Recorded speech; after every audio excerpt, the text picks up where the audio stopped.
थांबा थांबा थांबा. तुम्ही म्हणताल हे असं का पळायलं? तर नमस्कार मित्रांनो, मी आदी. दर गुरुवारी आपला भाऊ भोसरीवरून नारायणपूरला येतो. तर तो सकाळी येतो पण आज संध्याकाळी आला होता. त्याच्यासोबत त्याची मित्रमंडळी पण आली होती. आम्ही 1 किलोमीटर अलीकडे पार्किंगला गाडी लावली. तर ते का तुम्हाला कळेलच. एवढी गर्दी होती ना मित्रांनो, तर ही गर्दी संध्याकाळी 10च्या आरतीची होती. म्हणजे एवढे भाविक न चुकता दर गुरुवारी आरतीला येतात. आणि हो मित्रांनो, आपल्या व्लॉगची पण सुरुवात इथूनच झाली. तर आरतीला 10 मिनिट वेळ होता. तोपर्यंत श्री नारायणेश्वर मंदिरात पाया पडायला गेलो. खूप जुनं मंदिर आहे. तर इथे लहान लेकरं नंदीच्या कानामध्ये त्यांची इच्छा मागत होती. आणि हा आपला मित्र मस्त धर्माचं काम करत होता. सगळ्यांना पट्टी ओढत होता. म्हणजे लय इंटरेस्टिंग कॅरेक्टर होता. या मंदिराचा इतिहास यादव काळात सुरू होतो. जिथे हे हेमाडपंथी शैलीत बांधले आहे. तर इथे काचेखाली 3 स्वयंभू पिंडे आहेत.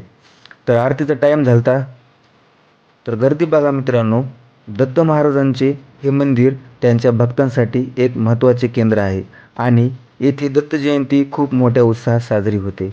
तर मित्रांनो, इथे आरतीला जर तुम्ही आलात तर तुम्हाला इथून जाऊ वाटणार नाही. एवढी थंडी असून पण लोकांचा तो उत्साह पाहण्यात वेगळं समाधान मिळालं. त्यांचा उत्साह पाहून आम्ही पण भजनाचा आनंद घेतला व दत्त महाराजांचे दर्शन घेऊन आम्ही अन्नप्रसादाचा लाभ घेतला व निघालो पुण्याकडे.